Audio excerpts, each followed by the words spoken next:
kindle this symbol of our community of faith for the light of truth, the warmth of love, and the fire of commitment. Good morning.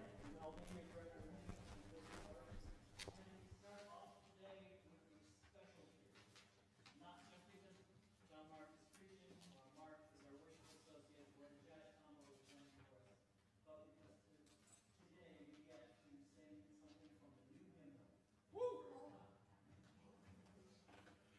This has been a long time. Oh, I should probably turn on my phone. Thanks people in the booth. You're always on top.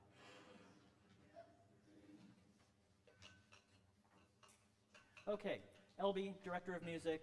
New hymnal, new song. This piece was written by a congregant who also sings in the choir of the Nashville Church, where Jason Shelton was for many, many years. This is the first piece that we're doing as a congregation from the new hymnal, which has just come out. So we're very excited about this, but learning new pieces takes some time. So I'm going to ask Marcy to play through the first verse of this, just once, through just the tune.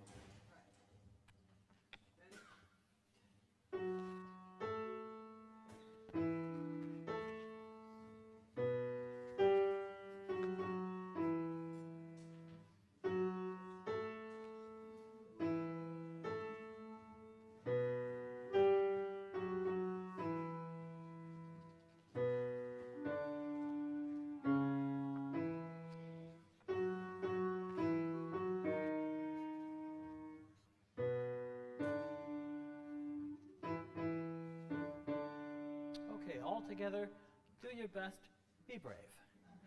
1, 2, here we go. Can you tell me what you believe? Can you help me see what you see? Why do people gather in this place?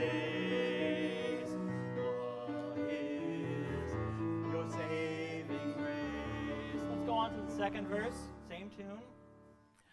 Is there a promise of eternal relation? Is there a story of the creation?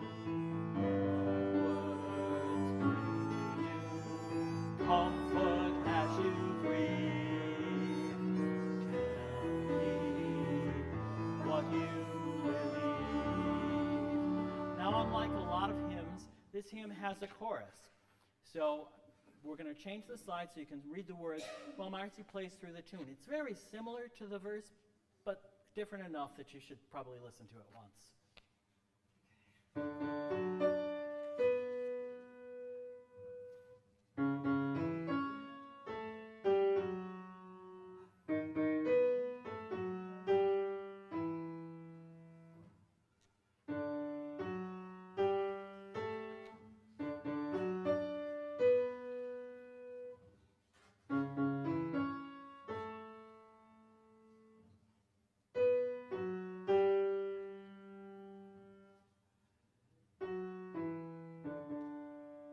So those gaps aren't because she lost her place. It's because there's stuff going on in the piano. I should also tell you that we have copies of this on the hymnal carts. So if you want to read the music, you can grab one from there. Otherwise, there'll always be the words on the screen. Okay, here is the refrain. We believe in justice. 1, 2, 3, 4, 1. We believe in justice. We believe in equity. We believe in compassion for all the world. We will turn these words into reality. After all, yes, we believe. Now we go back and we sing the next verse. I see there's no snow. Let's try this again. We'll catch everybody up together. The text underlay's a little different here. I see there's no single path. So it gets a little jazzy in here. 1, 2, here we go. I see there's no single path to perfection. No one arrow pointing direction. Just one single tie that binds just because. Now we have the refrain again. We believe in justice. We believe in equity. We believe in compassion for all the world. We will turn these words into reality. After all, this we believe. 1 and 2 and 3 and 4 and 1. This we believe.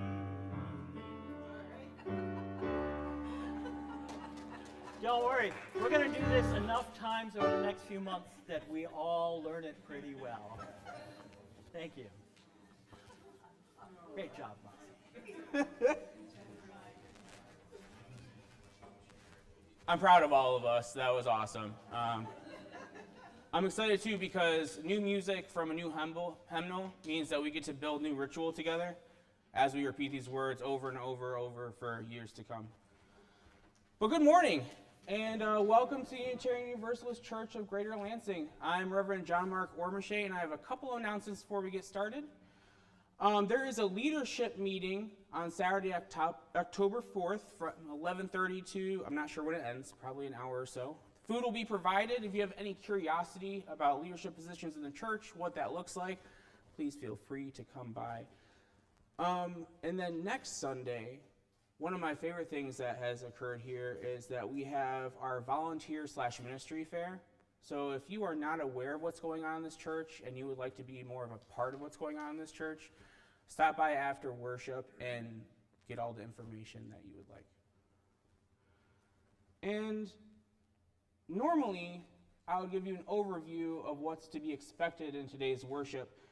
But in lieu of that, today I wanted to share a story from Reverend Richard Gilbert's book, The Prophetic Imperative. So you get two stories today. Once upon a time, there was a small village at the edge of a river. The people there were good, and the life in the village was good. But one day, a villager noticed a baby floating down the river. The villager quickly jumped in, swam out to save the baby from drowning. And then the next day, as the villager was walking alongside the same riverbank, noticed two babies in the river. He called for help, and both babies were rescued from the swift waters. But the following day, 4 babies were seen caught in the turbulent current, and then 8, and then more, and still more. The villagers organized themselves quickly, setting up watchtowers and training teams of swimmers who could resist the water and rescue these babies. Rescue squads were soon working 24 hours a day, and each day the number of helpless babies floating down the river increased. The villagers, though, organized themselves efficiently.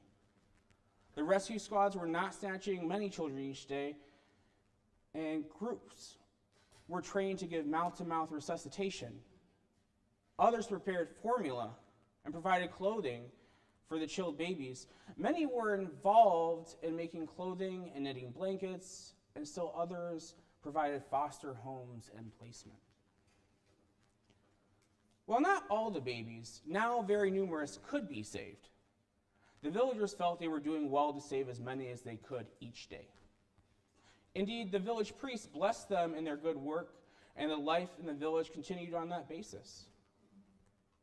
One day, however, someone raised the question, but where are all these babies coming from? Who's throwing babies into the river? Why? Let's organize a team to go upstream and see who's doing it. The seeming logic of the elders countered. And if we go upstream, who will operate the rescue operations? We need every concerned person here. But don't you see, cried the lone voice, if we find out who is throwing them in, we can stop the problem and no babies will drown. By going upstream, we can eliminate the cause of that problem. It's too risky, the elders replied. And so the number of babies in that river increased daily. Those saved increased, but those who drowned increased even more.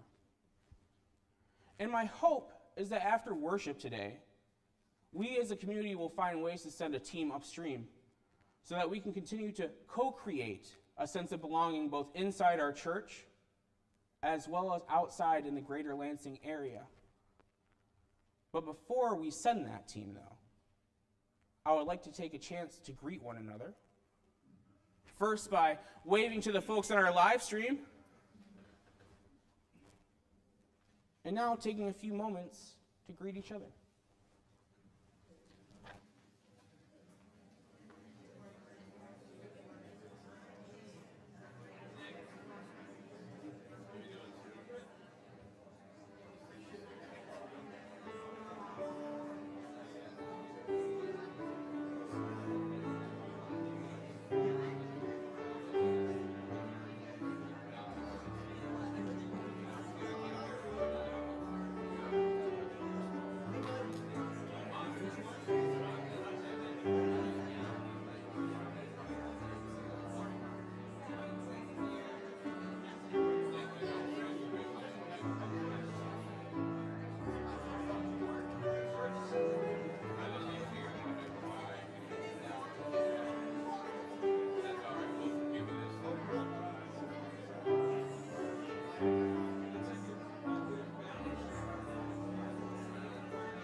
Carson. I am the Children and Youth Faith Development Coordinator here at UU Lansing, and I use the pronouns she, her.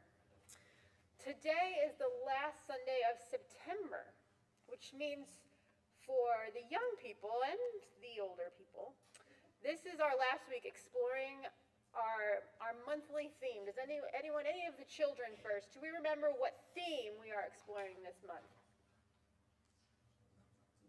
Grown-ups? Belonging, yes, belonging. And so I have a story for you. It's from the Buddhist tradition. It's about belonging. But before I read it, I wondered, has anyone noticed anything that maybe doesn't usually appear up here? Has anyone noticed anything? I see some pointing fingers. What do we see? See some little jewels? Treasure? Okay. Well, let's see what these little jewels of this treasure might have to do with our story.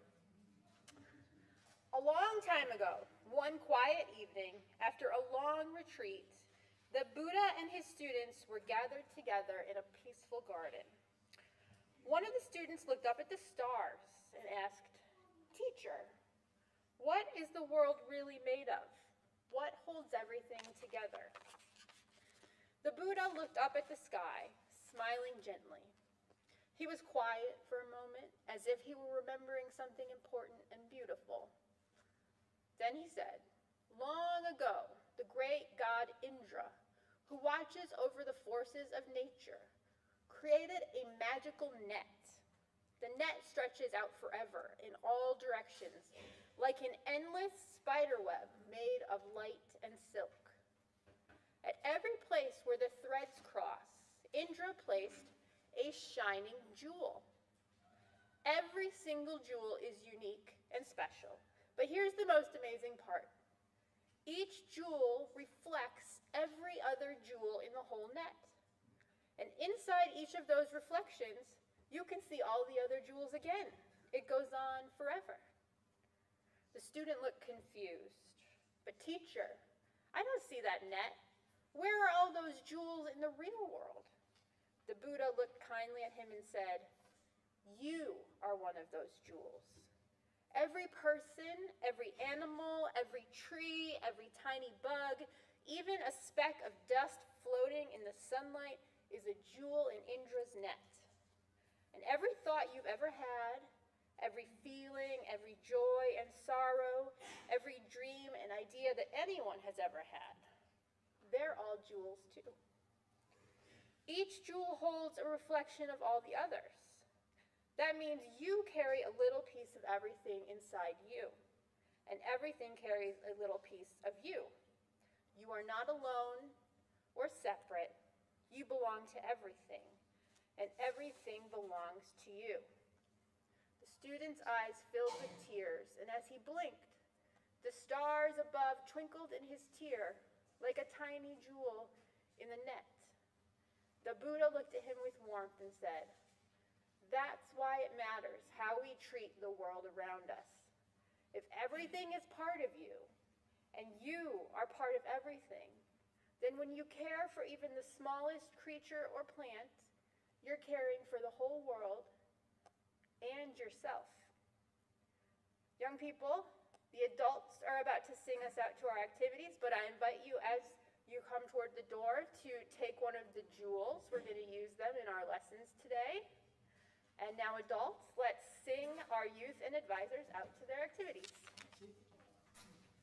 Trees of the field. Trees of the field.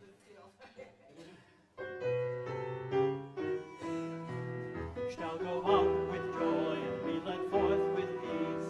The mountains and hills will break forth before you. Shouts of joy and all the trees of the field will clap their hands.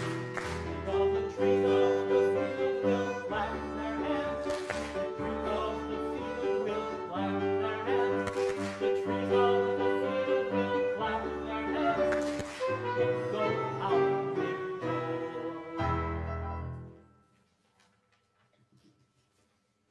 My name is Mark McWilliams. I use the pronouns he and him, and I am pleased to serve as your worship associate this morning. According to Lansing resident Edward McClellan, the corner of Logan and Main in South Lansing used to be in the heart of a busy, historically black neighborhood surrounding the Oldsmobile plant. In 1963, the neighborhood was split by construction of Interstate 496, a freeway that now makes it easier to drive in circles around the city. 496, funded 90% by our federal tax dollars, created 35 new dead-end streets and destroyed over 800 homes and businesses. In 1994, after years of advocacy, Logan was renamed Dr. Martin Luther King Jr. Boulevard. And in 2010, after years of advocacy, Maine was renamed after former Lansing resident Malcolm X, creating one of two known places where streets named after the two civil rights leaders intersect. The other is Washington, D.C. John-Marc will tell you, in the words of Reverend Theodore Parker, that talking and thinking is not enough to protect the human rights of people to live with dignity in their communities. He will talk about the need to engage in what Parker called that most worthwhile worship, the sacrament of works, and give you specific suggestions on how to do so. I would only add, living in a city where Martin Luther King and Malcolm X come together 1.7 miles from my house, where so much community connection was laid to waste for our driving convenience, we have an additional responsibility to make that distinct confluence live and breathe. Come, let us worship together.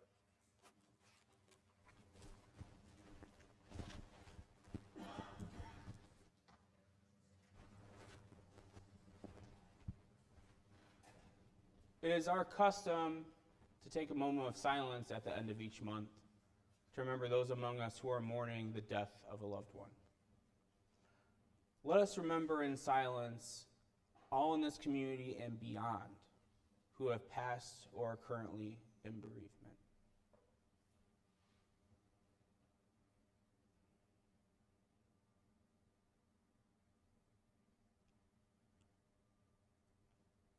As well as acknowledge the passing of Chris Cleveland's mother.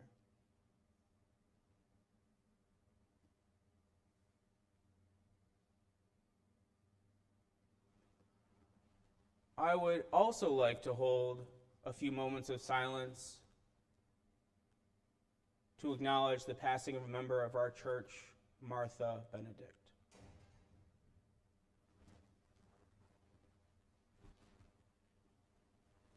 Martha was born December 10th, 1940 in Port Huron to Stanley and Marion Benedict. She led an incredibly ecumenical life, and I mean incredible, becoming involved in Grace Episcopal Church in Port Huron, Edgewood United Church in East Lansing, and the Unitarian Universalist Church of Greater Lansing. She graduated from the new Port Huron High School in 1958. After a year at Port Huron Junior College, she transferred to the University of Michigan, where she earned a degree in education, teaching in Livonia schools.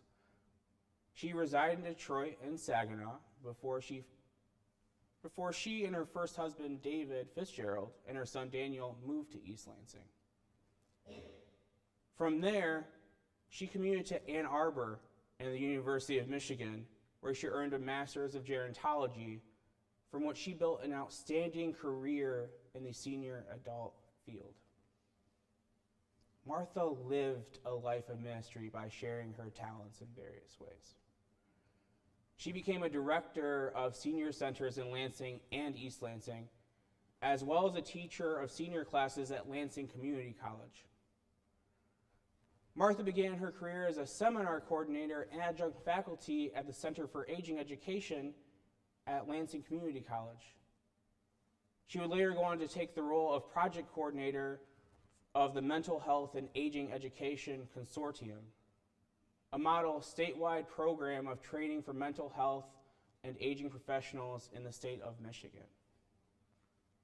She enjoyed many things, including artwork, walking, and travel, especially by train via Amtrak, via rail in Canada, and trains in Scotland and Ireland. and she was especially happy that upon retirement that she and her husband Jim could winter in warm places such as Florida, Arizona, California, and New Mexico. She thought she was blessed to live in the greater Lansing area, especially with her multitude of friends. Martha and Jim were wed on July 30th, 1994 at Dusty's English Inn in Eaton Rapids. And along with Jim, she's survived by her son Daniel Fitzgerald, first husband David Fitzgerald, nephews Andrew and Gabriel Oliver, cousins Marilyn Budd and Carol Cotton, and niece Alicia Connor. She was preceded to death by her sister Sally Bennett and brother-in-law Richard Bennett. So as we go forward after this day, may we keep Martha's family, as well as Chris, Bob, and their family in our hearts.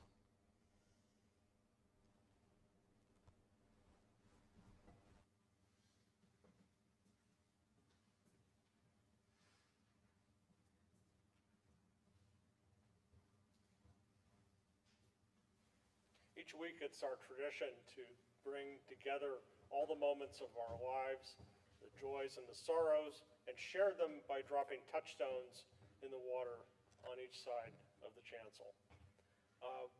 Please come up, share, take one or more touchstones, drop them in the water, share your joys, share your sorrows, write them, if you like, in the books that are provided. Let us begin.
this time that Mark will take a few remaining touchstones and drop them into the column of water for those joining us on the live stream, as well as those who did not feel called to come up today.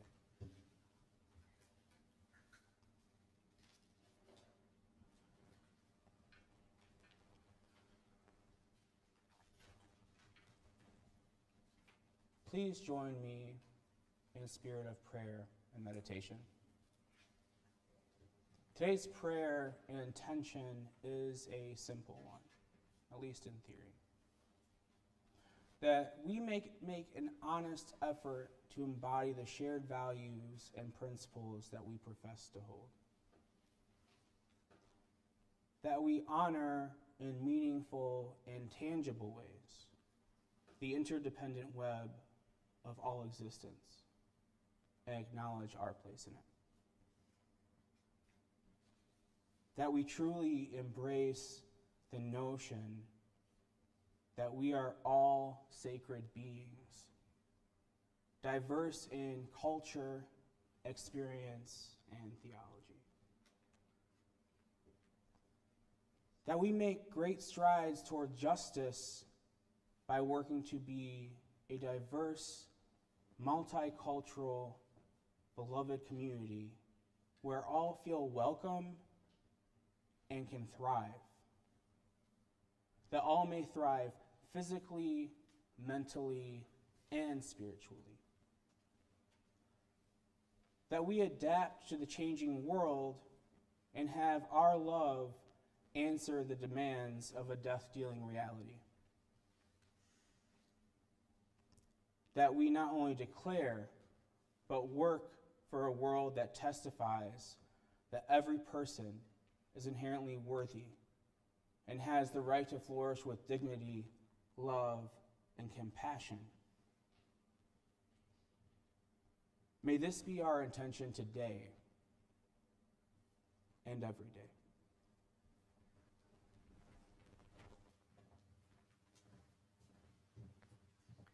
Remaining in an attitude of meditation and prayer, let's join together in singing There Is a Love.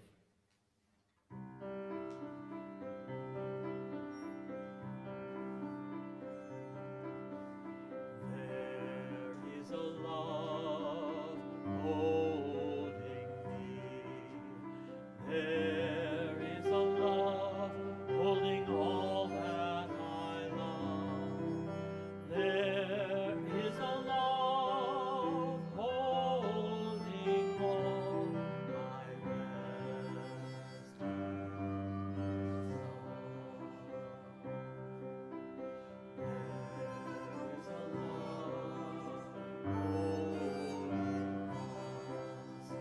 There is a love holding all that we love. There is a love holding all we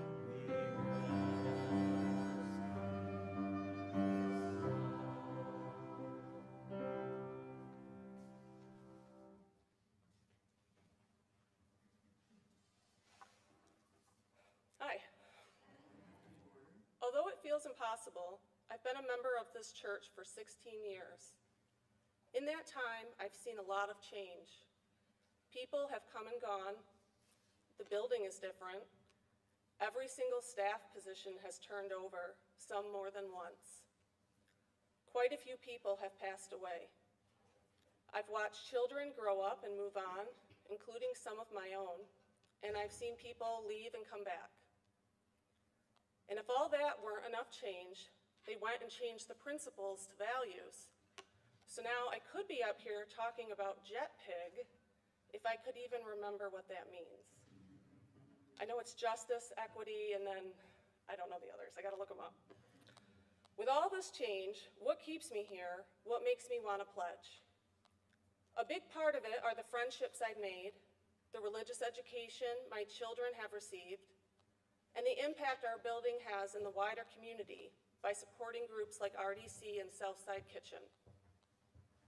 I'm also frequently reminded in conversations outside church that many of my core beliefs aren't considered very mainstream. Things like the inherent worth and dignity of every human being, How is that controversial? And yet, in much of the world, even right outside our doors, it is, but not here. With the direction our country is headed, holding on to ideas like worth and dignity, democracy, fairness, all the things this religion lifts up feels more important than ever. I pledge because this church is important to me and my family, but also because it stands for something bigger. It stands for compassion in a world that often feels harsh. It stands for justice when so much seems unfair. It stands for community in a time when people are lonely and divided. And I want that to continue. For me, for my children, for all of you, and for anyone who comes through these doors looking for a place to belong. And please join us after service today for a luncheon to celebrate the ending of the pledge drive next week. Thank you.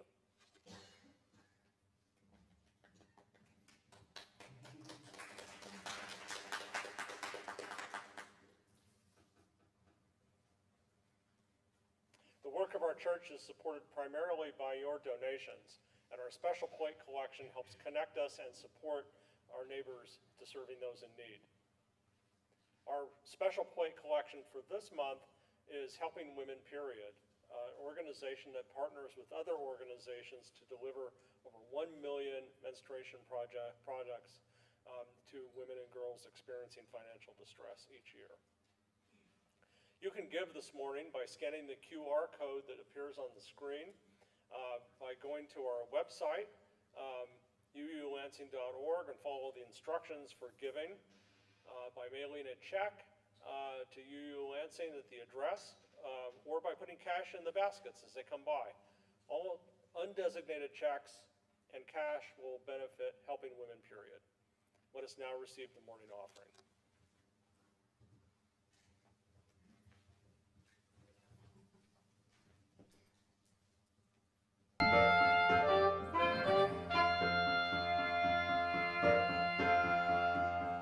Sometimes I'm right, I can be wrong. My own beliefs are in my song. The butcher, the banker, the drummer, and then makes no difference what group I'm in. I am everyday people. There is a blue one who can't accept a green one, for living with a fat one, trying to be a skinny one. Different strokes for different folks, and so on and so on, and Scooby-Dooby-Doo.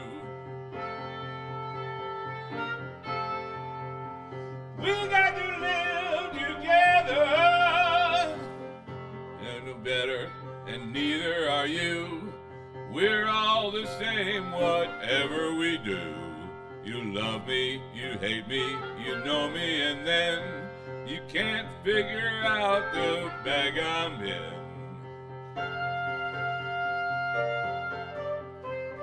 I am everyday people. There is a long hair that doesn't like the short hair, for being such a rich one who will not help the poor one. Different strokes for different folks, and so on and so on, and Scooby-Dooby-Doo. We got to live together.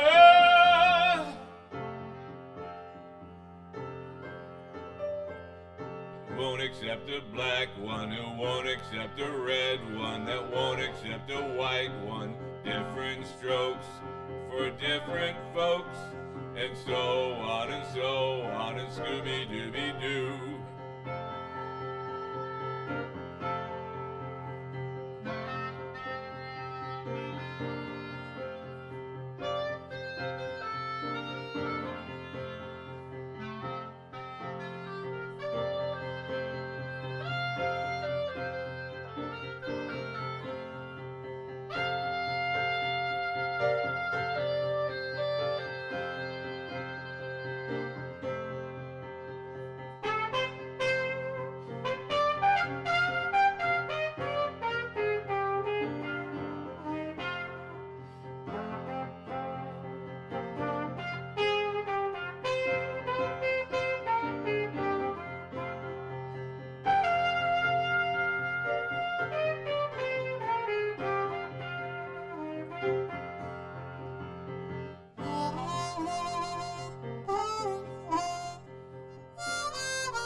accept a black one, that won't accept a red one, that won't accept a white one. Different strokes for different folks, and so on and so on, and Scooby-Dooby-Doo.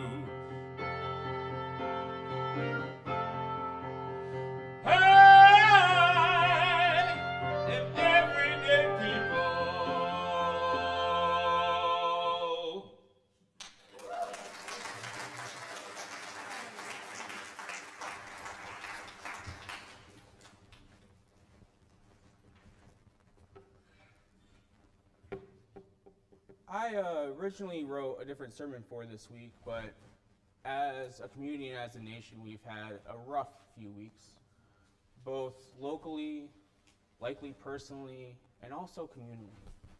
So I would like everyone to take a moment and acknowledge what you may be putting down, even just for a little bit, to be here today.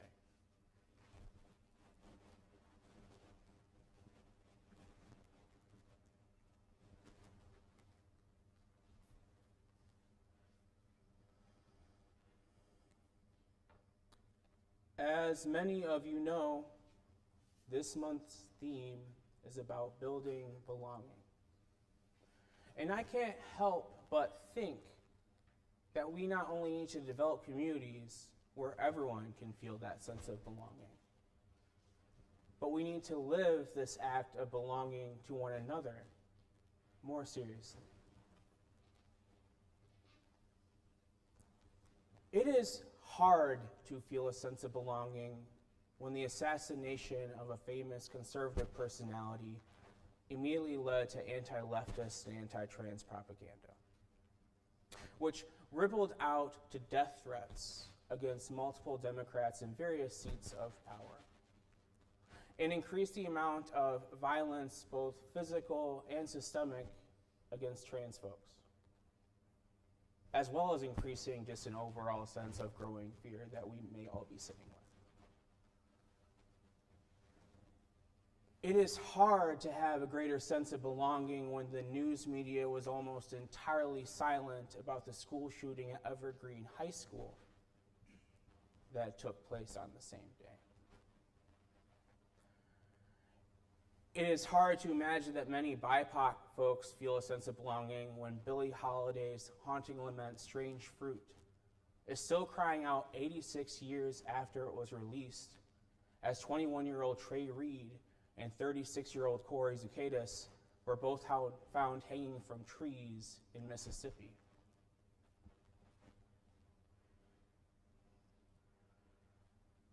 And on September 17th, many of our unhoused neighbors didn't feel a sense of belonging as the Lansing police and a bulldozer showed up at the Fallen Angels encampment, ransacking their belongings and tearing down the structures in which they lived.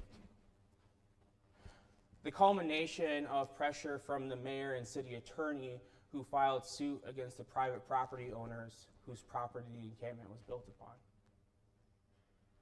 It is incredibly difficult to feel a sense of belonging in the shadow of a bulldozer. I was at lunch around noon when I saw the live video come across my feed. There was a strange tension that I felt while I sat there and ate, knowing my workday would come to an end, that I would then leave and take my youngest child to swim, and around 8 p.m., finally make it home, read for a bit, and then go to bed. I held this reality, which I am blessed to live, as I watched a community watching their homes be demolished. This is, of course, a moral failure of our local leadership and a testament to the legacy of our elected officials who pressured private businesses to displace our unhoused neighbors once again. Our elected leaders are presenting a vision of Lansing as a city that prioritizes profit over people, focusing on a perceived clean image to make our city more attractive with new housing developments, trying to draw in and incentivize shiny new businesses and wealthier residents. But that development will not cover the sins of a city's leaders who fail to prioritize the needs of those people who are most on the margins of our community. It will not change the destruction of people's homes. It will not change the fact that 1 in 5 people in our city face food disparity. It will not outshine the death-dealing reality our local leaders hope no one notices. But on a positive note, that same day, while a portion of that encampment was being destroyed, while the trauma of displacement was once again inflicted on people who had nowhere else to go, in court, Judge Aquilina ruled that the city of Lansing is now required to provide housing to any of those residents who accept it. But that really didn't happen on its own. It happened because the community came together to uplift the voices and experiences of the crucified people in our community. From the Rent is Too Damn High Coalition, to the Tenant Resource Center, to Punks with Lunch Lansing, and many, many others, they were relentless in attending and speaking out against the injustice at city council meetings, while also meeting the needs of those in the encampment in the interim, and building connections with each other. They are building a sense of belonging for those our society is quick to discard. These are people who exemplify the story I opened with this morning. They went against the better judgment of most people around them, daring to go upriver, and dare to ask, why is this happening? And challenge the people who are both directly and indirectly the cause of this injustice.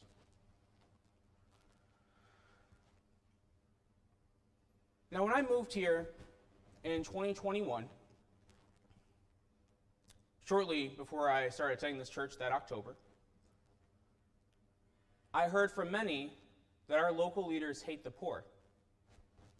And while I don't know that our elected leaders or city attorney hate the poor, what I have seen transpire over the past 4 or 5 years, and especially over the 9 months or so, have shown me an increasing indifference to the lives of the poor and whether or not they live or die. I have also seen people openly state, both online and in city council meetings now, that the poor are less deserving of care, that the unhoused are not worth caring for, that they prevent people from wanting to move here, and they prevent businesses from wanting to come here. And to those people I say, you are so close to the root problem. But it's not the poor who are preventing people from moving here. It's not the unhoused.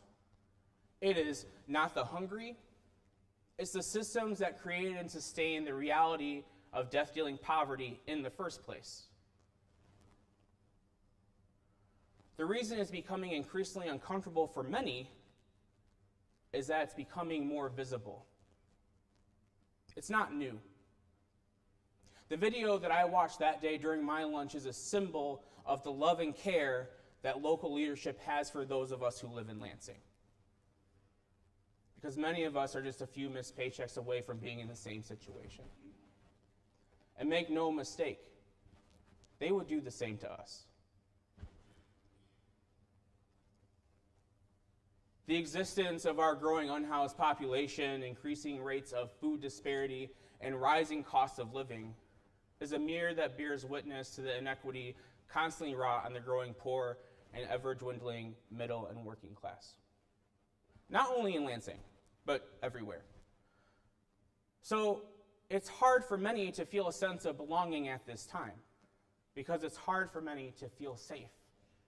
It's hard for many to feel welcome.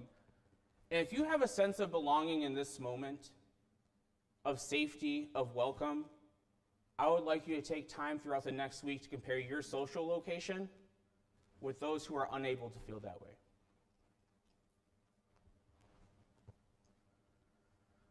All of this left me with a lot of questions regarding liberal religion and our religious tradition specifically.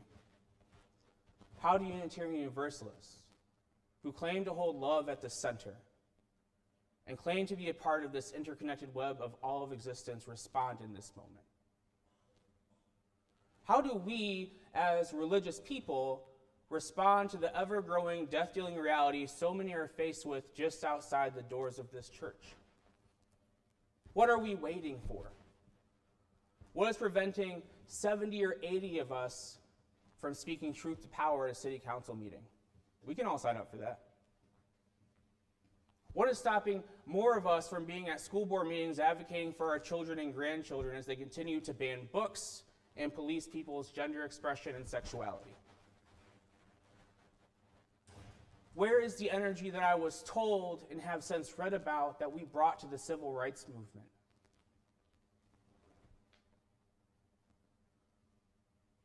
The last time I was blessed to preach here, I shared that I tend to ground myself in what Jesus said were the two most important commandments: to love God with all of our being and to love our neighbor as ourselves. Love God and love your neighbor. That's it. And as a bonus, if you love your neighbor, Jesus says you're showing love to God. Because the second commandment is like the first. Now, a lot of Unitarian Universalists have thrown away any concept of divinity, and I understand why that may be the case for many. But I think Jesus hits pretty close to how we define worship in UU spaces. If anything is worth shaping, worth living around, it is building a beloved community with a great sense of belonging. However, if we're not careful, we might become more akin to the country club that both James Luther Adams and Richard Gilbert warned us about.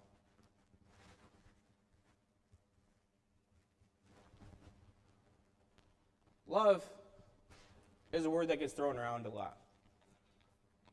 Growing up, I was often told that God is love, which honestly, in many ways, was even more confusing than the concept of the Trinity. When the Article 2 Commission released its report, it shared a quote from Brother Cornel West. Does anyone know what it was? "Justice is what love looks like in public." For me, that's a bit better of a foundation.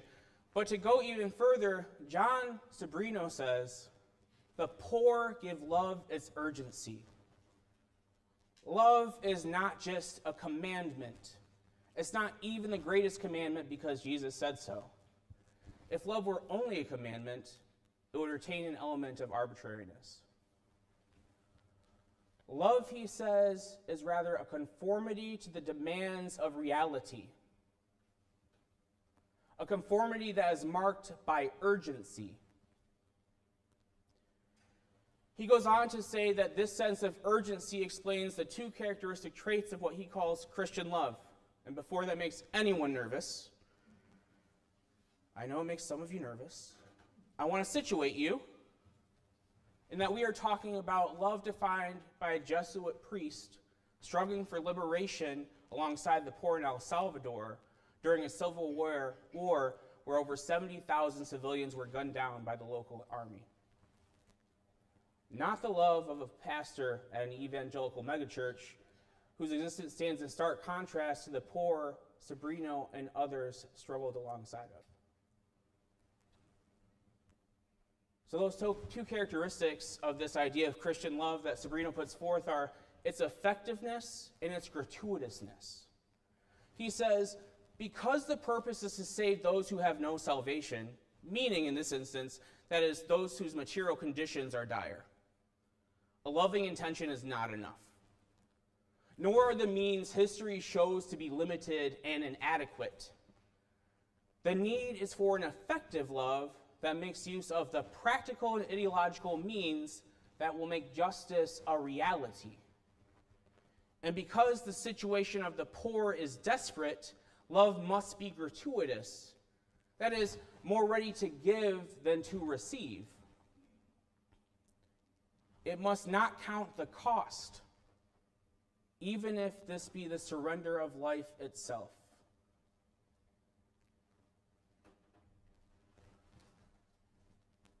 Richard Gilbert, who I opened today with, was a Universalist turned Unitarian Universalist minister, and he reflected in his book, The Prophetic Imperative, that no one would make the mistake of calling Unitarian and Universalists God's chosen people. But they might be right to call us God's frozen people. When he wrote those words originally over 20 years ago, he was reflecting on Unitarian Universalism's tendency to read the right books, watch the right documentaries, say the right words, and hold the right thoughts.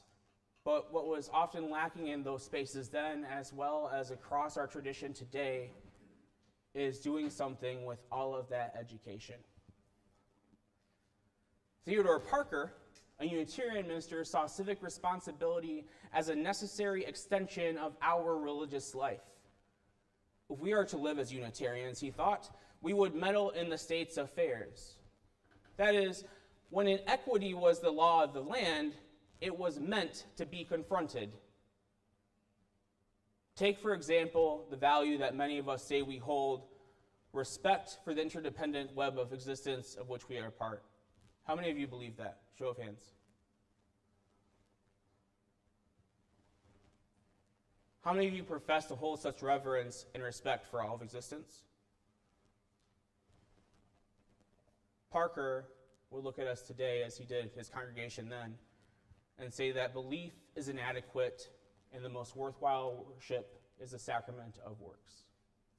It isn't going to church on Sunday. It's not reading the books about various forms of systemic oppression.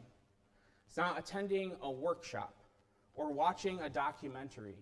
It is going out into the world and confronting the systemic evil we like to read about, that we like to talk about. And if we are religious people who profess to share a collection of principles or now values, as Tara brought up, when we are made aware of injustice in our communities, are we as a church to say nothing? To do nothing? When we fail to name the reality in front of us, when we fail to confront the status quo, we fail to build belonging in the world around us. Education is important. I believe that. My time in seminary, especially, has shaped me in ways that I could not possibly have imagined. But if I get these 2 master's degrees that taught me the various ins and outs of ministry, as well as helped me solidify some of my own religious convictions and develop new ones, if I learn about the various systems of inequity and study the people that have and the people that continue to confront the systems of oppression, but I do not in turn re-enter into the world as a disruptive force of the status quo, did I really learn anything, or did I just accumulate knowledge? Harder questions for Unitarian Universalists. Do any of you pray? Appreciate your guys' vulnerability. Now, by show of hands, how many of you know about the incredible tour de force that was Susan B. Anthony? She was asked once if she prayed, and I believe her response is one worth embodying. She said, I pray every single second of my life, not on my knees, but with my work. My prayer is to lift up women to equality with men. Work and worship are one with me. I cannot imagine a God of the universe made happy by my getting down on my knees and calling him great. I can't either. And she also warned us years ago that cautious, careful people, always casting about to preserve their reputation and social standing, never can bring about a reform.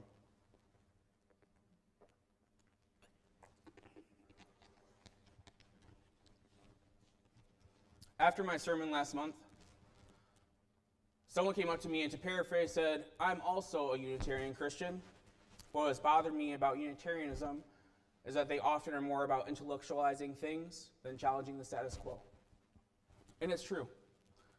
Throughout Unitarian and Universalist history, we've had incredible examples of what it means to live a religious life and promoting the well-being of those on the margins, even if it means criticizing the church or state for its shortcomings. We have incredible examples of what it means to take our education out into the world. But what people do not like to talk about is that these people, the Susan B. Anthonys, the Theodore Parkers, the William Ellery Channings, the Joseph Tuckermans, the Hosea Balloos, and the Dorothy Lynn Dixes of the world. And if you have not heard about Dorothy Lynn Dix, please look her up. They were all an exception, not the rule. And in our current historical situation, under the current national administration, as well as the increasingly visible failings of our local leadership, we cannot be silent. But instead, we have to make a choice. Are we going to be the disruptive exception or the status quo supporting rule? Returning to Reverend Gilbert once more, he wrote, "Invisibility of the church on matters of public policy is interpreted as a sign of neutrality and indifference.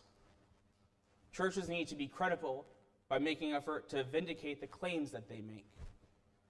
They are accountable for the performance or non-performance of their religious ethical witness. We are accountable for the performance or non-performance of our religious ethical witness." And so before we go today, I want to leave you with a few ways of connecting with organizations so that if you can volunteer your time, you can connect with people doing this work. And if you're not able to physically volunteer, you can donate to the causes that are taking direct care of our neighbors. And I encourage you at this time to take out your phone,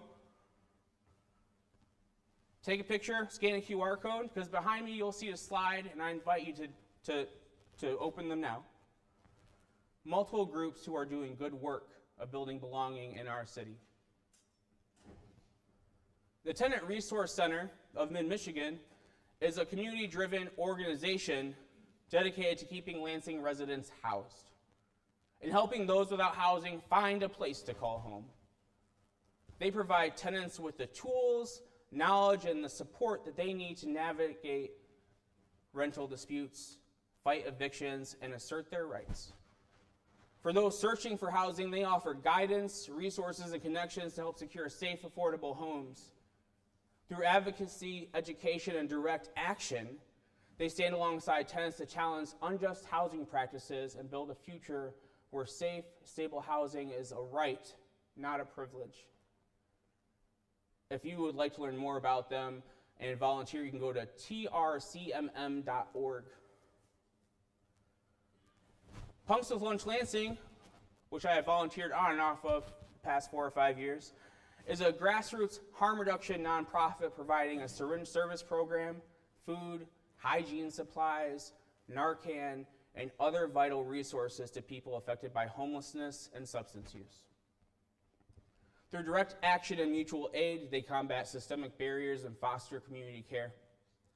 One of the ways they do this is every other weekend, they set up at Reuter Park in Lansing to distribute harm reduction supplies, food, hygiene products, clothing, and other essential resources, creating a judgment-free space where anyone in need can access life-saving materials and support. And to learn more about them, you can visit pwllansing.com.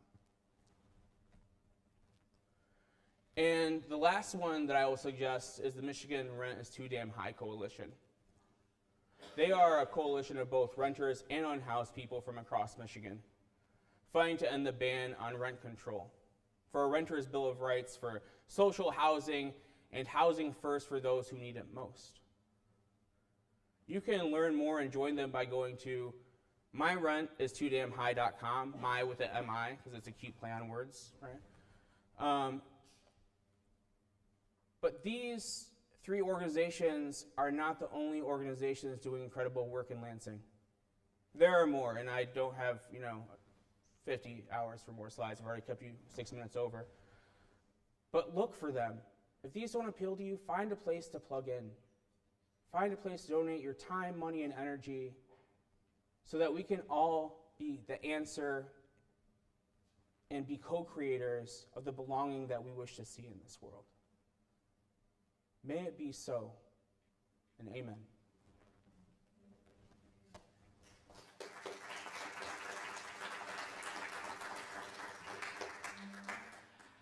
As John-Marc said, loving others and taking action are both important. Our closing hymn today, Love Will Guide Us, we tend to think of the pretty tune and the nice words in the first and third verse. Pay attention to the second verse, because that's your call to action.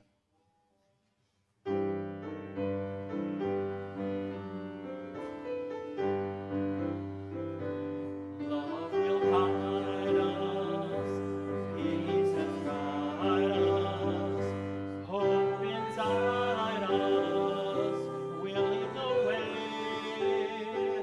on the road from greed to giving.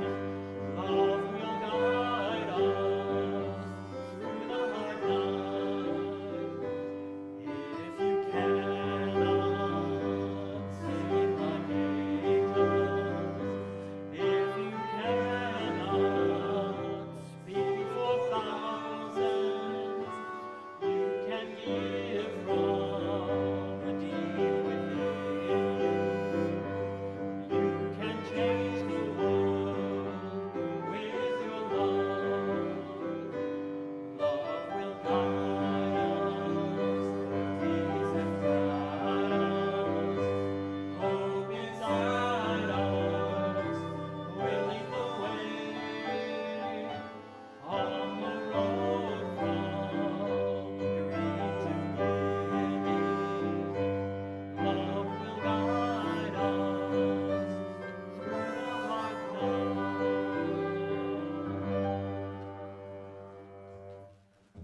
Before we leave today, please join me in reciting the words of our benediction.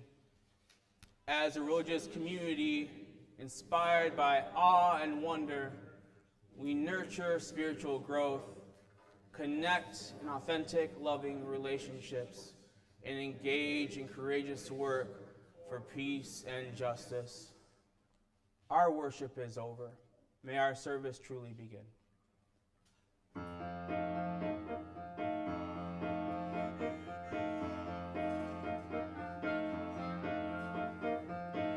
I'm in with the in crowd. I go where the in crowd goes. I'm in with the in crowd. And I know what the in crowd knows.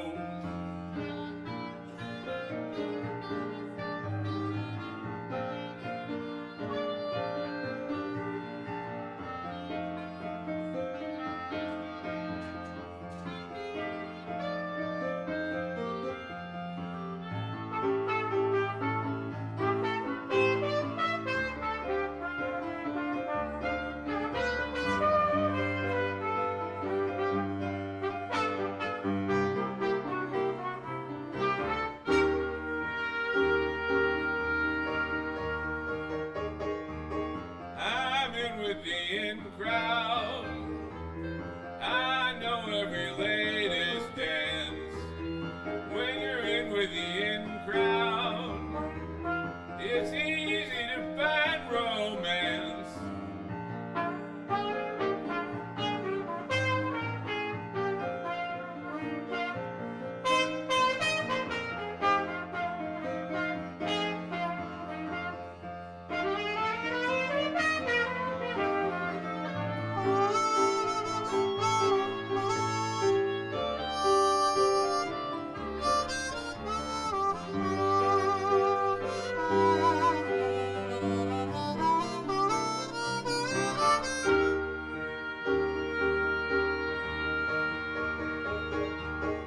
We make every minute count.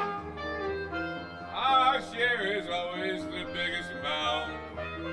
Other guys may imitate us, but the original's still the greatest.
everything.